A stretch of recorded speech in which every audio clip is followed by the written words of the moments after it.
पहला कारण तो ये भी। और फिर भाई बात सीधी सी है, केवल ज्ञानी के कौन से घाती कर्म? केवल ज्ञानी के घाती कर्म है क्या? नहीं। तो जब वो नहीं है तो दुख किस बात का? कि उन्हें भी किसी बात का दुख नहीं तो तुम्हें क्यों हो रहा है ना? देखो दूसरा यहाँ पर बताया कि चित्रित दीवार की भांति वो कि जानना बहुत दुख का कारण है। कि जैसे मैंने कहा था ना, आपको 100 टीवी देखो जी, बताओ दुखी होंगे सुखी होंगे? हमने आपको बोल दिया कि चलो 100 टीवी छोड़ो, कि दिन से रात, रात से दिन आपको बैठ के टीवी देखते रहना है, बताओ मजा आएगा नहीं आएगा? है ना? बहुत परेशानी होगी, आंखों में दर्द होगा, सोने का मन करेगा, सो भी नहीं सकते, कुछ नहीं कर सकते, आपको जागे भी रहना है, देखना भी है सब, ना कुछ खाना ना पीना, ठीक है? तो देखते रहो देखते रहो देखते रहो, अच्छा तो नहीं लगे। तो ऐसे कल्पना कर सकता है कोई जीव कि भैया ऐसी केवल ज्ञानी बहुत दुखी हो जाते हैं उन्हें जानते। तो उसका जवाब दिया कि केवल ज्ञान से उन्हें मेहनत नहीं करनी। केवल ज्ञान एक ऐसा शीशा है जिसमें सब कुछ अपने आप झलकता है। प्रत्येक द्रव्य की ऐसी शक्ति है। कैसी शक्ति है? कौन सी शक्ति है? द्रव्य की, जीव की नहीं, द्रव्य तो है ना, कि जानने में आता है। प्रत्येक द्रव्य की ऐसी अपनी शक्ति है कि वे स्वयं ज्ञान में जानने में आएगा। बताओ इसमें ज्ञान ने क्या किया? तो ज्ञान मेहनत करेगा क्या फिर? है ना? तो ये पढ़ा था हमने। तो अब बताओ जब ज्ञान ने कोई मेहनत ही नहीं करी फिर किस बात का दुख है? और जब उन्हें दुख नहीं तो तुम्हें भी दुख हो, ठीक है? फिर जो अंतिम जो तीसरी बात थी कि केवल ज्ञान है, वहां पर वे बिल्कुल निरंकुश होकर जान रहे, किसी भी तरह की उन्हें बाधा नहीं है, ठीक है? उन्हें एक एक करके जानने का दुख नहीं है, अधूरा जानने का दुख नहीं है, बिल्कुल निरंकुश, ठीक? कोई उन्हें पिन नहीं चुभा रहा, अंकुश नहीं चुभा रहा उन्हें कि पहले ये जानो, कर्मों ने उन्हें रोक दिया, ज्ञान शक्तिहीन हो गई, ऐसा कुछ नहीं, बिल्कुल खुलकर जान रहे हैं। तो जहां पर निरंकुशता है, जहां पर ये निशल्यता है, तो वही तो अनाकुल है, कोई परेशानी नहीं। तो जब वह जाननपना ही सुख है, तो उस केवल ज्ञान में और सुख में अंतर कहां है? वह केवल ज्ञान ही सुख स्वरूप है। उस केवल ज्ञान में और सुख में कोई भेद नहीं। इसलिए यह सर्वथा अनुमोदन करने योग्य है कि केवल ज्ञान एकांतिक सुख, एकांत से सुख है, ठीक है? कोई इसका विपक्ष नहीं है, कोई इस बात का विरोधी नहीं है कि केवल ज्ञानी सुखी नहीं होता। अच्छा, देखिए आगे इसके हम सरलार्थ पढ़ते हैं। पृष्ठ क्रमांक 98 पे नीचे से, सबसे नीचे। केवल ज्ञानी सुखी कैसे हो सकते हैं? क्योंकि उन्हें तो अनंत पदार्थों को जानने का काम करना है।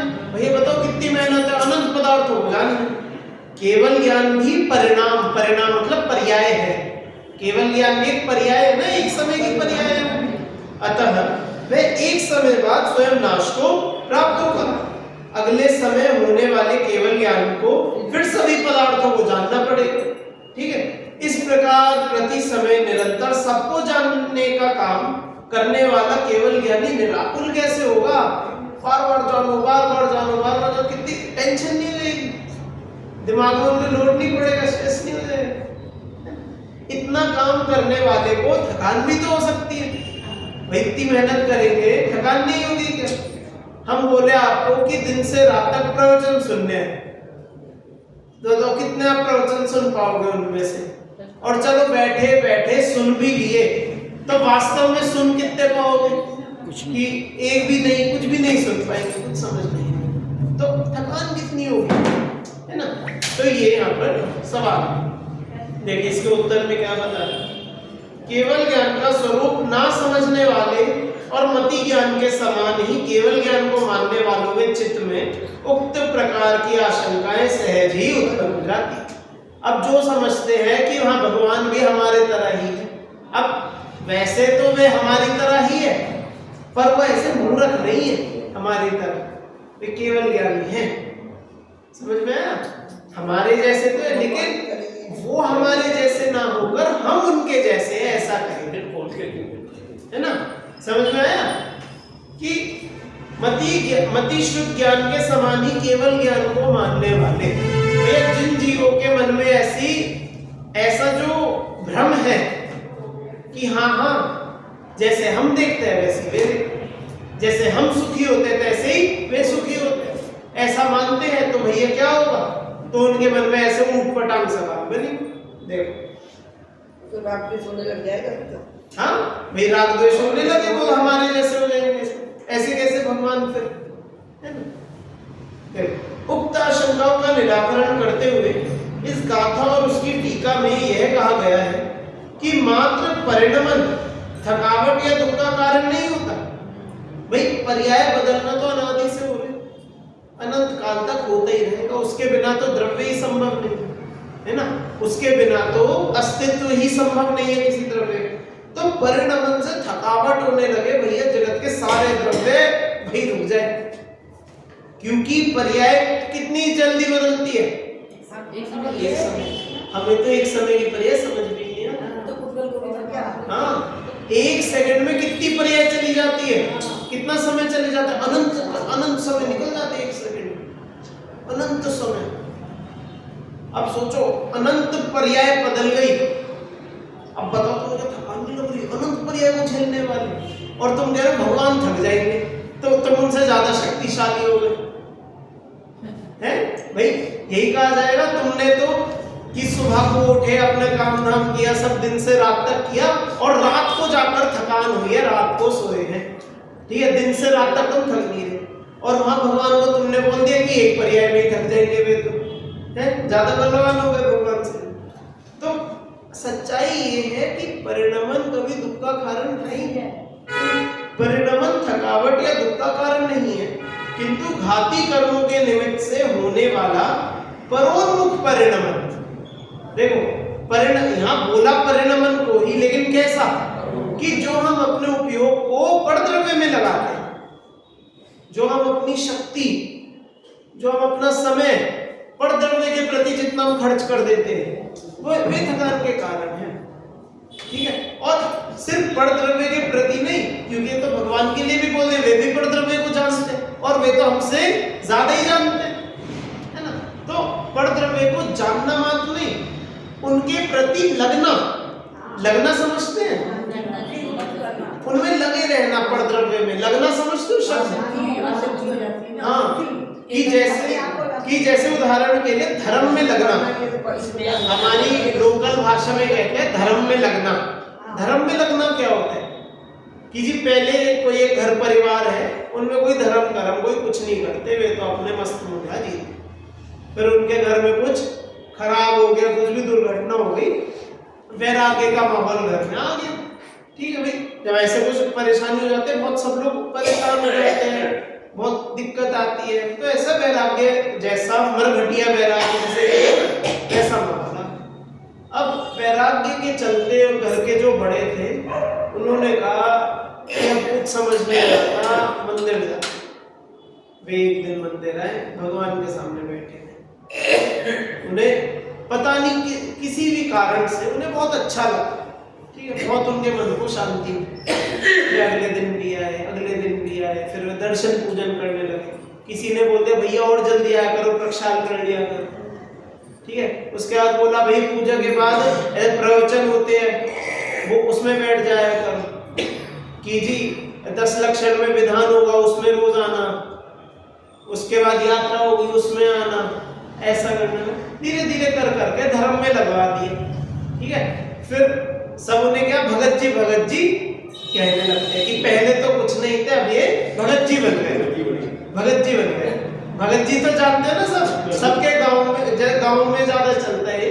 मेरे जैसे जो मेरे दादाजी थे, तो उन्हें भी सब भगत जी कहने लगे थे बाद में, एकदम से उनका मंदिर में जाना ना हमारा बहुत बढ़ गया, तो हमारे जो बप्पा थे उन्हें सब भगत जी कहने लगे कि ये तो भगत जी क्यों बने। देखो यहाँ पर भगत जी मतलब भक्त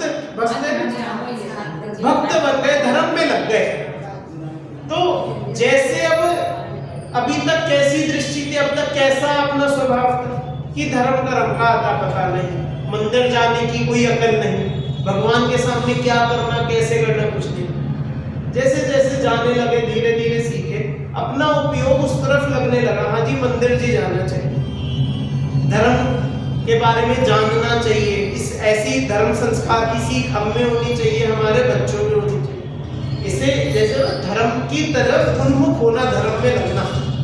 तो ऐसे ही दुख का कारण यहाँ क्या, आप देखो उदाहरण मैंने बहुत अच्छा दिया, लेकिन जो यह सिद्धांत है ना खराब है, बहुत खराब। क्या कि दुख का कारण अपना है पर द्रव्य में लगना, परोन्मुख, क्या बोलते हैं, परोन्मुख परिणमन, पर के प्रति लग जाना, हाँ मतलब उनमें उलझना, उन्हें अपना मानना, उनकी देख रेख करना, उनमें लगे रहना, पर में लगे रहना, अपना विचार ही ना हो, उसे कहते हैं, क्या कहते हैं, परोन्मुख परिणमन, पर द्रव्य में लगना।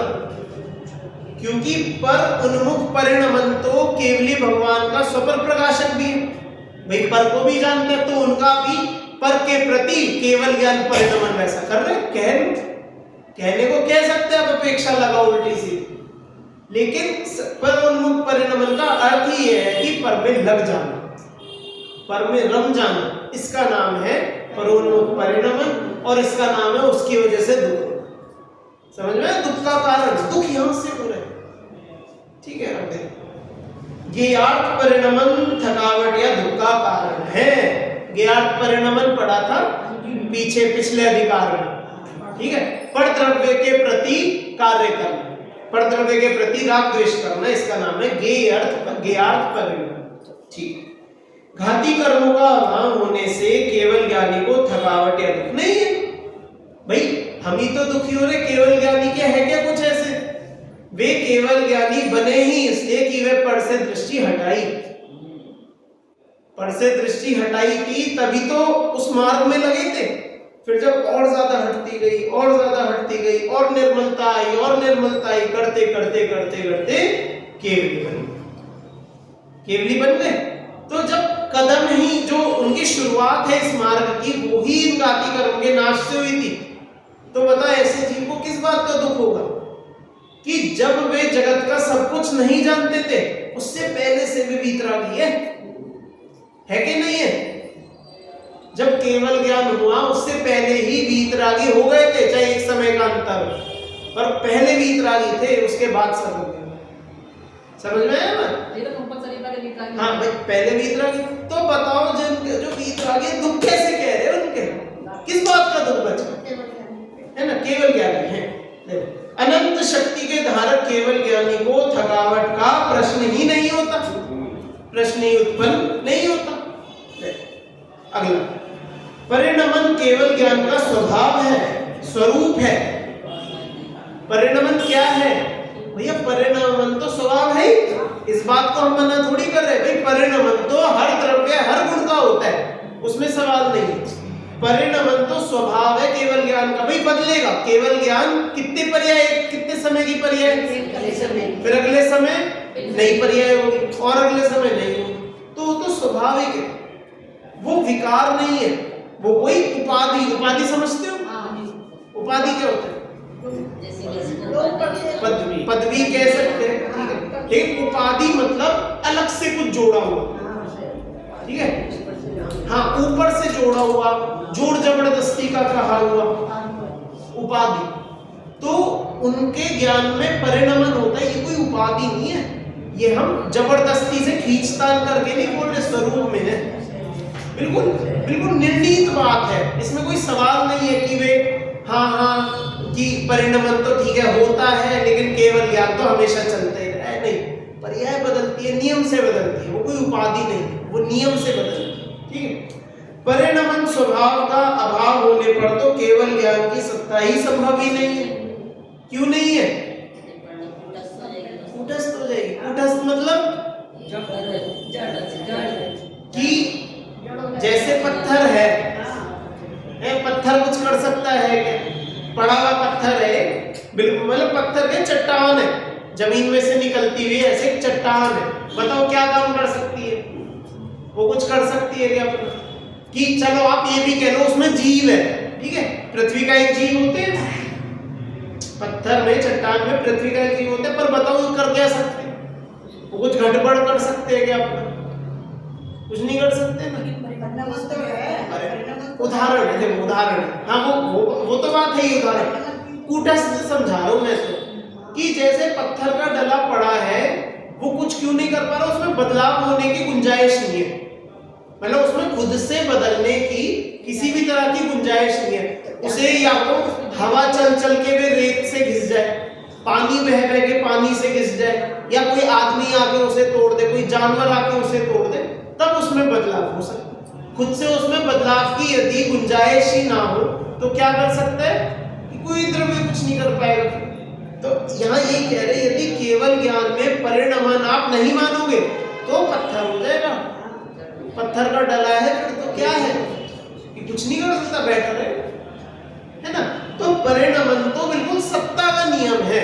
इस जगत में जिस द्रव्य की सत्ता है उसका नियम से परिणमन होगा ही। ठीक, इस प्रकार परिणाम मतलब परिणमन केवल ज्ञान का सहज स्वरूप होने से उसे परिणाम के द्वारा खेद नहीं होता। ये सहज स्वभाव है, खींचतान वाला नहीं है कार्य है। समझ में आ रहा है? जोड़ जपट करके नहीं कह रहे कि बदलाव हो रहा है, उनका स्वाभाविक परिणमन है। अब परिणाम को ही दुख का कारण कह दोगे, जगत में सब दुखी हो जाएंगे, और सब जीव नहीं, सब द्रव्य दुखी हो जाएंगे क्योंकि सबका परिणमन होता है। और सिर्फ जीव क्या, जीव का प्रत्येक गुण दुखी हो जाएगा, हर एक गुण दुखी हो जाएगा। क्यों? क्योंकि सबका अपना अपना स्वयं का परिणमन है। समझ में? तो परिणमन भी दुख का कारण नहीं है। ठीक है, देखो आगे। त्रैकालिक लोकालोक को समस्त गेह समूह को सदा अडोल रूप से जानता हुआ, क्या क्या बोला? त्रैकालिक मतलब तीन काल, और लोकालोक, लोक मतलब लोक और अलोक मतलब अलोकाकाश, उसको समस्त गेह समूह, ये सारे क्या है? तीन काल तीन लोक क्या है? सब गेह है, जानने में आने योग्य वस्तु है। तो समस्त गेह समूह को सदा अडोल रूप से जानता हुआ, अडोल रूप से जानता हुआ मतलब कि चलायमान नहीं होता, हाँ, कि उपयोग फिरता नहीं, पूरे गेह समूह को एक साथ जानता है। एक ये फिर ये फिर ये फिर ये फिर ये फिर ये ऐसे नहीं जानेगा, एक एक करके नहीं जानेगा, अडोल झूलता हुआ नहीं जानेगा, स्थिर होके जानेगा, एक बार में सब कुछ जानेगा। ठीक है, अडोल रूप से जानता हुआ, अत्यंत निष्कंप, बिल्कुल अपनी चलायमान नहीं हो सकता, निष्कंप केवल ज्ञान पूर्णतः अनाकुल होने से अनंत सुख स्वरूप है। कैसा है? अनंत सुख स्वरूप है, क्योंकि भैया किसी भी कीमत पर उसमें दुख का कोई कारण नहीं आ सकता। दुख का कारण मतलब कोई निष्कंपता है, कोई उसे चिगा दे, उसे अपने आत्म स्वरूप से हटा दे, ऐसा नहीं हो सकता। जगत के सब द्रव्यों में जानते हुए कोई एक द्रव्य छूट जाए, वो नहीं हो सकता। किसी द्रव्य को ना जानने का खेद नहीं हो सकता। तो किसी भी स्थिति में मतलब आकुलता का कोई कारण नहीं बचा, किसी भी तरह से आकुलता नहीं हो सकती, पूर्ण रूप से अनाकुलता है। ठीक है, इस प्रकार केवल ज्ञान और अनाकुलता भिन्न भिन्न ना होने से केवल ज्ञान और सुख अभिन्न है। कैसे? केवल ज्ञान और सुख अभिन्न है। अभिन्न मतलब कि एक ही बात, कि सुख ही उनका इस बात का है कि उन्हें जानने की और कोई आवश्यकता नहीं। ठीक, सुख ही इस बात का है, आकुलता करने का कोई कारण नहीं है ना, ये सुख है। चलो, इस प्रकार घाती कर्मों के अभाव के कारण, परिणाम उपाधि ना होने के कारण और अनंत शक्ति संपन्न निष्कंप होने के कारण केवल ज्ञान सुख स्वरूप ही है। पूर्ण रूप से सुख स्वरूप है, एकांत से ही सुख स्वरूप है, किसी भी दृष्टि से दुख रूप में नहीं हो सकता। चलो, ये विषय ख्याल में आया सभी लोग। अब जिन्होंने कल ये नहीं भी पढ़ा होगा, कल जो नहीं आए होंगे, उनके भी बिल्कुल सब कुछ समझ में आ गया है ना। देखो अब चलो, अब अगले विषय पर पढ़े। सब तैयार हो? कल मतलब हाँ परसों, कल ये कल था ही नहीं, परसों ही। चल अब अगला विषय आ रहा है, एक तरह से कह लो निष्कर्ष रूप इस अधिकार का ये हो रहा है अभी, मतलब है गाथा है पर मतलब इस विषय का एक निष्कर्ष यहाँ पर दे रहे हैं। देखो विगत गाथाओं में यह कहते आ रहे हैं कि अतीन्द्रिय ज्ञान अर्थात केवल ज्ञान सुख स्वरूप ही है, अतीन्द्रिय सुख स्वरूप ही है। अब इन गाथाओं में उसी बात का उपसंहार करते हुए उसकी श्रद्धा करने की प्रेरणा है। ठीक है, बात वही है, अब उसकी प्रेरणा दे रहे कि भैया इतना पढ़ाया है तो उसे समझो, तो उस बात को हृदय से स्वीकारो, इस बात की अब यहाँ प्रेरणा है। इसकी गाथा और पद्यानुवाद पढ़ते हैं। देखो, प्राणम अत्यंत गयम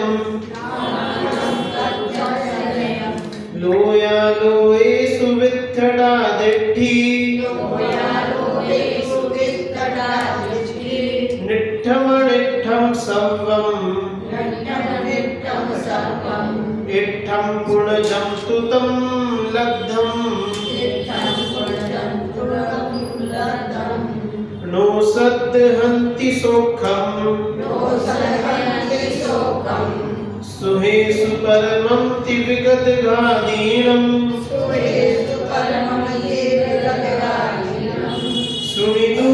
सुनितूर्णते अभव्वा भव्वा वातं पडेच्छन्ति।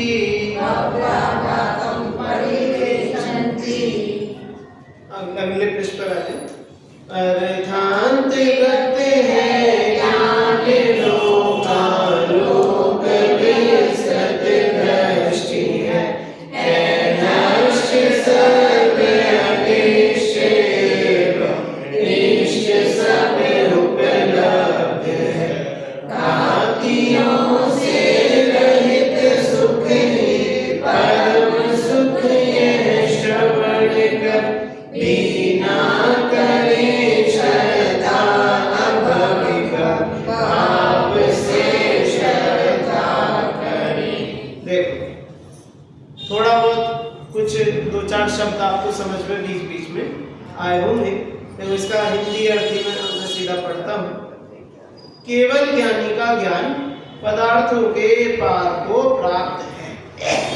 मतलब केवल ज्ञानी का ज्ञान जो केवल ज्ञान है पदार्थों के पार को प्राप्त है, कि जो पदार्थ हो सकते हैं, जो पदार्थ है उनकी जितनी पर्याय है उसके अंत तक पहुंच चुका, सब कुछ जान चुका, कुछ नहीं बचा। ठीक है, दर्शन लोकालोक में विस्तृत है कि जैसे केवल ज्ञान है ऐसे ही जो केवल दर्शन है वह भी हर जगह विस्तृत, वह भी सबकी सत्ता को मतलब सबकी सत्ता का अनुभव है ना। सर्व अनिष्ट नष्ट हो चुके हैं। क्या बोला? जिनके सारे अनिष्ट खत्म हो गए भैया, उनके लिए इस जगत में कुछ बुरा नहीं बचा। ठीक है, और जो इष्ट है, जिनका अनिष्ट तो सब खत्म हो गया, स्वयं भी वे इष्ट है। स्वयं जो इष्ट है का मतलब जो इष्ट है वे सब प्राप्त हो गए। अब इष्ट उनका क्या है कि उनके स्वयं का आत्मा, स्वयं का जीवन वे हो गए प्राप्त, तो वे स्वयं को ही इष्ट थे और वे स्वयं को ही प्राप्त हो गए। इस कारण केवल ज्ञान सुख स्वरूप ही है। ठीक है, अब ये जिनके दुख कुछ बचा नहीं, जानने योग्य सब जान लिया, देखने योग्य सब देख लिया, दुख का कारण है नहीं, सुख ही सुख उनके बचा है, तो केवल ज्ञान सुख स्वरूप ही है। ठीक है, जिनके घाती कर्म नष्ट हो गए हैं उनका सुख परमोत्कृष्ट है। क्या बोला? जिनके घाती कर्म नष्ट हो गए भैया, जिनके घाती कर्म नष्ट हो गए उनका सुख कैसा होगा? हल्का होगा कि बढ़िया होगा? कि उनका सबसे बढ़िया होगा, है ना। ऐसा वचन सुनकर भी, अब थोड़ी सी कठिन बात, ऐसा वचन सुनकर भी अभव्य श्रद्धा नहीं करते और भव्य उक्त भाव का बात को श्रद्धा पूर्वक स्वीकार करते हैं। ठीक है, थोड़ी सी ये अटपटी बात है। थोड़ी सी दुख की बात है, थोड़ा सा मजा नहीं आया भैया सुनकर कि जो इस बात की श्रद्धा नहीं करते हैं वो तो अभव्य होंगे, और जो भव्य जीव होंगे वो इस बात को श्रद्धा पूर्वक स्वीकार करेंगे। ठीक है, समझ में तो आया विषय बात? कोई परेशानी तो नहीं? नहीं। परेशानी वैसे तो बहुत है, पर समझने में तो कोई परेशानी नहीं है ना? अच्छा ठीक है, बिल्कुल इसमें बहुत कठिन कुछ नहीं है, ज्यादा मैं इसमें गाथा में मैं समझाने का नहीं, इसकी टीका पर अपन सीधा चलेंगे। इन गाथाओं का भाव तत्व प्रदीपिका टीका में आचार्य मृचंद इस प्रकार स्पष्ट करते हैं। स्वभाव प्रतिघात का अभाव ही सुख का कारण है। स्वभाव प्रतिघात मतलब स्वभाव का प्रतिघात ही अपना स्वभाव प्रकट नहीं हो पाना, तो उसका क्या हो गया? स्वभाव प्रतिघात का क्या हो गया? अभाव। कि अब वे उनके स्वभाव का अब नाश नहीं हो सकता, उनके स्वभाव का अब अभाव नहीं हो सकता, उनके स्वभाव के प्रतिघात का अभाव हो गया। मतलब जिनके दुश्मन खत्म हो गए, छोटी सी बात क्या बोलेंगे हम कि जिनके दुश्मन अब नहीं बचे, स्वभाव प्रतिघात का अभाव वह क्या है कि वह तो सुख का कारण है। ठीक है, आत्मा का स्वभाव दर्शन ज्ञान है। आत्मा का स्वभाव क्या है? दर्शन ज्ञान। केवल ज्ञानी के उनके प्रतिघात का अभाव है। किनके? मतलब स्वभाव के प्रतिघात का अभाव है। ज्ञान दर्शन के प्रतिघात नहीं हो सकता। केवल ज्ञानी का जो ज्ञान है उसका आप अभाव कर सकते हैं क्या किसी तरह? दर्शन का कुछ कमती बढ़ती कर सकते हैं कि उसका प्रतिघात नहीं हो सकता। क्यों नहीं हो सकता? क्योंकि दर्शन लोकालोक में विस्तृत होने से और ज्ञान पदार्थों के पार को प्राप्त होने से दर्शन ज्ञान स्वच्छंदता पूर्वक विकसित है। स्वच्छंद हो गए, स्वच्छंद बताया था परसों। स्वच्छंद मतलब कि अब जैसा हो तैसा हो, किसी बात कि किसी के ऊपर निर्भरता नहीं।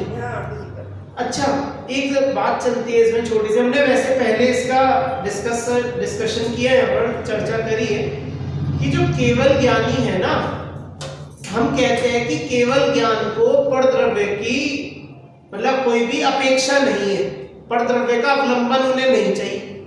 लेकिन परद्रव्य को जानने में तो परद्रव्य चाहिए कि नहीं?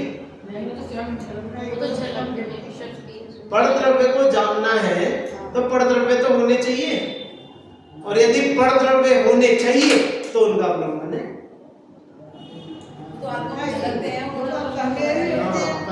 वही कहना, यही बात बता दी थी, बहुत छोटी सी बात में आपने जवाब दे दिया कि द्रव्य उनके ज्ञान में जानने में आ रहे हैं। ऐसा नहीं है कि ज्ञान उन द्रव्यों को जाके जाना।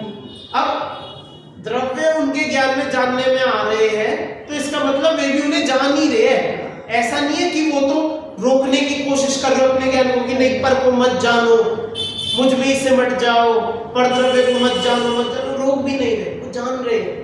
लेकिन उनको जानने में उनका कुछ भी कर्तृत्व वैसा नहीं है, मतलब उनके प्रति उन्मुख होकर उनको नहीं जानते। कर्तृत्व बुद्धि नहीं है, कर्ता तो वही है उसके, भाई स्वपर को जानने के कर्ता कौन हुए? वही तो हुए स्वयं, है ना?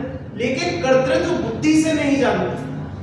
ठीक है, तो जो यहाँ पर ये बात बोली ना कि दर्शन ज्ञान स्वच्छंदता पूर्वक विकसित है, इस स्वच्छंदता से ही समझ में आ रहा है कि उन्हें परद्रव्य का बिल्कुल अवलंबन, किसी भी दृष्टि से उन्हें परद्रव्य से कोई अपेक्षा, किसी तरह की अपेक्षा नहीं है ना, मतलब ही। ठीक है, चलो, तो स्वच्छंदता पूर्वक उनका दर्शन ज्ञान विकसित है। इस प्रकार स्वभाव के प्रतिघात के अभाव के कारण सुख अभेद विवक्षा से केवल ज्ञान का स्वरूप है। क्या बोला? केवल ज्ञान का सुख अभेद विवक्षा से, अभेद विवक्षा बताई थी, भेद विवक्षा, भेद विवक्षा कि अभेद से देखे तो ज्ञान और सुख एक ही है ना। ठीक है, दूसरी बात यह है कि केवल ज्ञान सुख ही है। क्या बोला? केवल ज्ञान स्वयं ही सुख है, क्योंकि सर्व अनिश्चयों का नाश हो गया है और संपूर्ण निश्चय की प्राप्ति। अब बताओ दुख के क्या कारण है उनके? कुछ नहीं।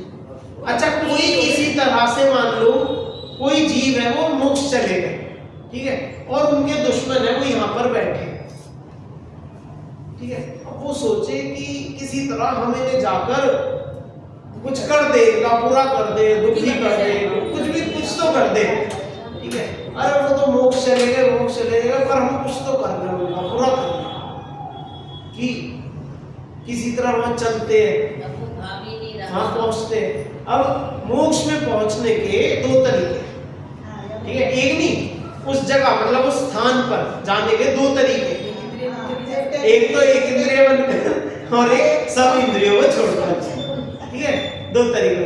अब मान लो किसी तरह से एक कल्पना लोक में ही सही हम वहां पर ऐसे के ऐसे पहुंच गए, कल्पना है भाई हम देव बने, देवों ने ऐसा कुछ करा, अपनी तिगड़म लगाई और वहां सिद्धशिला में किसी भी तरीके से कल्पना से पहुंच गए, ठीक है, इमेजिनेशन। अब हम पहुंचकर क्या करेंगे कि सबसे पहले तो हमें वहां कुछ दिखेगा, कोई मिलेगा ही नहीं, सब छोड़ के जाने तो भूल जाएंगे कुछ सारी है बात। नहीं, आत्मा का दिखने वो आत्मा बनकर नहीं गए, वो देव बनकर गए, वहां बदला लेने गए, वो वहां पर मान लो असुर कुमार देव बनकर गए, मान लो कि कल्पना है, कुछ भी तो मान लो, वो तो मुनिराज थे, वो तो मुनिराज थे, उसका नहीं गए। भाई तो हम चाहे उनका कुछ बिगाड़ना, भैया मैं तो आत्मा पहले ही सोनी दिखती है। अब मान लो कोई ऐसा चश्मा हो कि आत्माएं भी दिखने लगे, मान तो लो, करोगे क्या फिर भी देख लिया, अब क्या छू नहीं सकते, छू भी लिया, मान लो छू लिया तो छू के तुम उनका कुछ नहीं कर सकते, छू कर मान लो इधर उधर हिलाने की भी शक्ति हो, इधर उधर भी हिला दोगे तो भी उन्हें फर्क नहीं पड़ेगा, आत्मा को तो छू ही नहीं सकता। अरे दादी मान लो ऐसी शक्ति आ गई कुछ कल्पना में, मान लो छू लिया, मान लो छू कर भी उनका क्या बिगड़ा, उनका तो नहीं बिगड़ा, निरंतर आकुलित ही रहेगा। वो तो पता नहीं उसका क्या ही होगा, ऐसा जीव जो इतनी शक्ति लगा के सिद्ध भगवान को परेशान करने जा रहा है, उसका तो पता नहीं क्या ही होगा। हाँ अब समझो बात को कि मान लो हमने उनका कुछ बिगाड़ करने की शक्ति आ भी जाए, और बिगाड़ हम इस तरह से छूकर पलट कर इधर उधर करके कर भी दे, उनका बिगड़ेगा क्या? वे तब भी तुमसे राग द्वेष नहीं कर सकते, वे तब भी तुम में जानेंगे ही जानेंगे हर कीमत। देखो उनके सर्व अनिष्टों का नाश हो गया, इसका मतलब ये नहीं है कि कोई उनसे द्वेष नहीं करता। जैन धर्म से द्वेष करने वाले बहुत हैं, हमारे यहाँ की मोक्ष परंपरा मोक्ष मार्ग से द्वेष करने वाले बहुत हैं, हमारी जो ये जिनवाणी है इससे द्वेष करने वाले बहुत हैं। अब उस दृष्टि से सोचोगे तो बहुत अनिष्ट है अभी तो, लेकिन उनका कोई अनिष्ट नहीं है, मतलब उनका कोई कुछ कर ही नहीं सकता, और तुम उनका कुछ करना चाहोगे तो तुम्हारी दृष्टि में तो तुम्हें अनिष्ट दिख रहा है कि हमने उनका बिगाड़ दिया, उनके लिए कुछ नहीं बिगड़ा। मैं ये कहना चाह रहा हूँ, ठीक है, उन्हें तुम छूने की भी शक्ति आ जाए तो भी उनका कुछ नहीं बिगड़ा, तुम उन्हें खींच के नीचे ले आओ अपने साथ बिठा लो तो भी तुम उनका बात भी पाकर नहीं कर सकते, क्यों? रहेंगे तो वे अनंत ज्ञानी सिद्ध ही। अब जो मैंने बोला सब कल्पना थी, असल में हो नहीं सकता, अगर हो सकता होता तो भी उनका बिगड़ता नहीं, उनका अनिष्ट नहीं है, उनका इस जगत में अनिष्ट कोई करने वाला नहीं, बच्चा कोई कुछ कर सकता है। सर मैं ये समझाना चाहता, सर्व अनिष्टों का नाश होना इसका नाम है सर्व अनिष्टों का नाश होना। कोई कितना बुरा भला कहे, कुछ भी कहे, उनका कोई फर्क, कोई उन्हें नरक में ले जाए, कोई उन्हें बाकी सारा ज्ञान रोक दे, मान लो भाई तीन काल को जानते हैं, सब कुछ रोक दे, उनमें से जो बुरी बातें दिखाए, उनके पूर्व के बुरे भाव दिखाए, उनके परिवार वालों के बंधुजनों के बुरे भाव दिखाए, तो भी उन्हें फर्क नहीं पड़ेगा, वो तो देख ही रहे, तुम क्या नया दिखाओगे? चल उनका सर्वनिष्ठ का नाश हो, सब कुछ नाश हो गया, कुछ नहीं बचा, केवल ज्ञान सुख ही है, केवल ज्ञान सुख है। उनके सर्वनिष्ठों का नाश हो गया और संपूर्ण इष्ट की प्राप्ति हो चुकी है। अब एक ऐसा जीव आप सोचो ना, उस जीव को कितना परेशान किया उस देव ने, उन सिद्ध भगवान को कितना सता रहा है, खींच के ला रहा है, यहाँ ले जा रहा है, वहां ले जा रहा है, हाथ उठा रहा है, ये कर रहा है, वो कर रहा है, बहुत कुछ कर रहा है। लेकिन तब भी उनके पास उन्हें जो चाहिए था ना, उनके पास वो सब कुछ है, तुम उनका वो नहीं छीन सकते जो उनका इष्ट, एक ही इष्ट है और तुम वही नहीं छीन सकते। जो मैंने बोला ना कि ये ताकत आ गई, वो ताकत आ गई, एक ऐसी अकेली ताकत है जो नहीं आ सकती किसी से उसकी आत्मा को छीन, क्योंकि आत्मा ही विश्व है। एकमात्र वो एक वस्तु है जैसे किसी कल्पना में भी हम सोच नहीं सकते कि वो शक्ति ऐसी आ सकती है, समझ में आया? तो इसलिए सर्व अनिष्टों का तो नाश हो गया और सर्विष्ट की प्राप्ति हो गई। ख्याल में आया विषय? केवल ज्ञान की अवस्था में सुख प्राप्ति के विरोधी दुखों के साधन भूत अज्ञान का संपूर्णतया नाश हो गया। क्या बोला, फिर से बोलूं? केवल ज्ञान की अवस्था में सुख प्राप्ति के विरोधी, मतलब भैया केवल ज्ञान ही है, उन्हें क्या है, सुख है कि दुख है? सुख है। अब सुख प्राप्ति का उल्टा क्या है? दुख प्राप्ति। अब उसका विरोधी जो दुखों के साधन भूत है। अब दुख किन किन चीजों से होता है कि घाती कर्म हमने पढ़ा है, घाती कर्मों से क्या होता है? मोह होता है, अज्ञान होता है, अंतराय आदि होते हैं, ये सब चीजें होती है। तो सुख प्राप्ति के विरोधी दुखों के साधन भूत अज्ञान का तो संपूर्णतया नाश। क्या भैया ज्ञान का कण नहीं बचा? जानने लायक जो था, जानने लायक मतलब जानने में जो कुछ आ सकता था सब कुछ जान, और सुख के साधन भूत पूर्ण ज्ञान का उत्पाद। सुख का साधन भूत क्या? सुख किससे हुआ कि पूर्ण ज्ञान हो गया, जानने को कुछ नहीं बचा।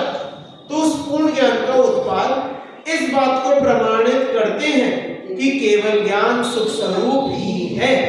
अधिक विस्तार से क्या लाभ, और कितना बताए इस बात को, कितनी बार बताए इस बात को, बहुत बढ़िया, ठीक है। अधिक विस्तार से क्या, इस लोक में मोहिनी आदि कर्म जाल वालों के स्वभाव प्रतिघात के कारण और आकुलता के कारण सुखाभास होने पर भी उस सुखाभास को सुख कहने की अपारमार्थिक रूढ़ी है कि भैया लोटे में इतना सा है और इतना सा भी नहीं, मतलब सफेद रंग का पानी पड़ा है और उसे घी मान के खुश हो रहे हैं बाबू, समझ लो?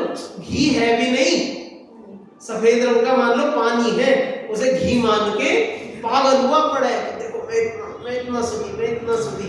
कैसी रूढ़ी? सुखाभास को सुख कहने की अपारमार्थिक रूढ़ी है। अपारमार्थिक मतलब झूठी, अपारमार्थिक मतलब कि जो सच्चा नहीं है, जो परमार्थ नहीं है, मतलब झूठा है, असत्यार्थ है ना। और किनके, कौन मानते हैं ऐसा?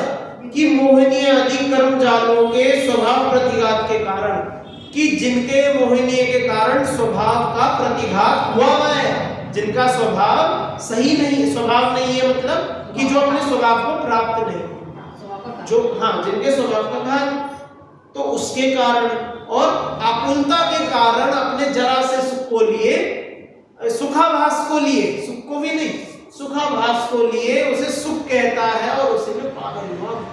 ठीक है। जिनके घाती कर्म नष्ट हो चुके हैं उनके लिए भगवान के स्वभाव प्रतिघात के अभाव के कारण और अनाकुलता के कारण सुख के वास्तविक कारण और लक्षण का सद्भाव होने से पारमार्थिक सुख है, ऐसी श्रद्धा करने है। भैया उन्हीं जीव के सच्चा सुख है जिनके सभी इष्ट प्राप्त हो गए, अनिष्ट नष्ट हो गए, ज्ञान स्वच्छंदता से जान रहा है, दर्शन स्वच्छंदता से देख रहा है, जिनके किसी भी तरह का अंकुश नहीं है, बाधा नहीं है, कोई भी तरह की आकुलता नहीं है, उनके ही सच्चा सुख है, पारमार्थिक सुख है। ऐसा हम सबको स्वीकार करना चाहिए। सबसे पहले तो इस बात को मानो कि सच्चे सुखी कौन है? कि केवल भगवान। सच्चे सुखी कौन है? केवल भगवान। इस बात की श्रद्धा हमें होनी चाहिए। और जिन्हें ऐसी श्रद्धा नहीं है वे मोक्ष सुख से दूर रहने वाले अभव्य, क्या बोल रहे हैं? वे जीव कौन है? कि जो इस बात को नहीं स्वीकार रहे उन्हें क्या दे दिया? मृग तृष्णा के जल समूह को ही देखते हैं। मृग तृष्णा मतलब कि रेत में मृग मरीचिका से पानी दिखती है रेत, और उसे देख के खुश होता, पानी है भागो भागो भागो, क्या निकलती है? रेत निकलती है, पानी है। तो जल समूह को ही देखता है, अनुभव करते हैं, और जो उक्त वचनों को तत्काल स्वीकार करते हैं वे मोक्ष लक्ष्मी के पात्र आसन्न भव्य हैं, और जो आगे जाकर दूर भविष्य में स्वीकार करेंगे वे ठीक है। समझ में आया? अब देखो यहाँ पर दोनों तीनों बातें बोल दी जो ये गाथा के अर्थ में थी ना, वहां पर पूरा नहीं बोला था, अब यहाँ पर क्लियर कर दिया। आज समझ में आया तो बोलेगा। हाँ समझ में? आज पहली बार। हाँ ठीक। कि दूर भव्य कौन? कि जो अभी स्वीकार नहीं है लेकिन कर ली, अभी नहीं तो बाद में से कर ली। अब जो कभी भी नहीं करेंगे, जिन्हें इस बात की मन में ही स्वीकृति नहीं है, ऐसा जीव भव्य है। ठीक है, दूर बंदे हो गए। दूरन दूर नहीं, दूर भव्य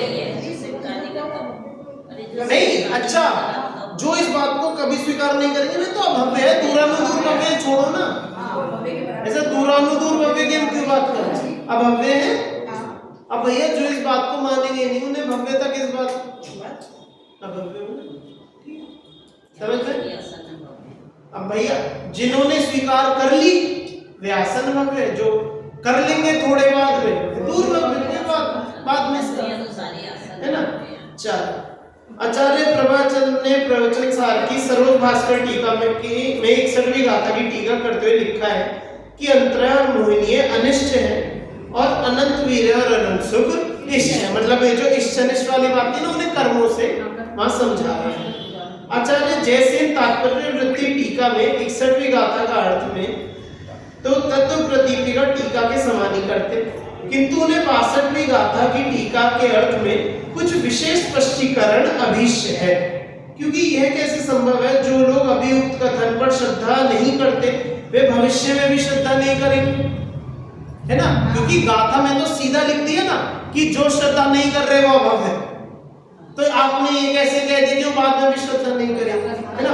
अतः अभी श्रद्धा न करने वालों को मिथ्या दृष्टि तो कहा जा सकता है, पर अभव्य कहना संभव नहीं। वे मिथ्या दृष्टि तो है, ठीक है, अभी मोह का जोर ज्यादा है। जब समझ में आएगा, जब इस मोह का जोर कम पड़ेगा, थोड़ा हल्का पड़ेगा, तब अपने आप समझ में आकर वह भी सम्यक दृष्टि हो जाएगा, वह अभव्य नहीं। ठीक है, ऐसा आचार्य जयसेन ने कहा। वस्तुतः स्थिति यह है कि जो भी श्रद्धा नहीं करते वे मिथ्या दृष्टि हैं, और जो ना तो अभी श्रद्धा करते और ना कभी श्रद्धा करेंगे वे अभव्य हैं। कि जो कभी भी ना करे भैया वे ही अभव्य कहलाएंगे, जो भविष्य में कर लेंगे सो कर लेंगे वे भव्य। ठीक है, अभी चर्चा इसकी काफी है, समय आपका ऊपर हो गया है, ज्यादा हो गया।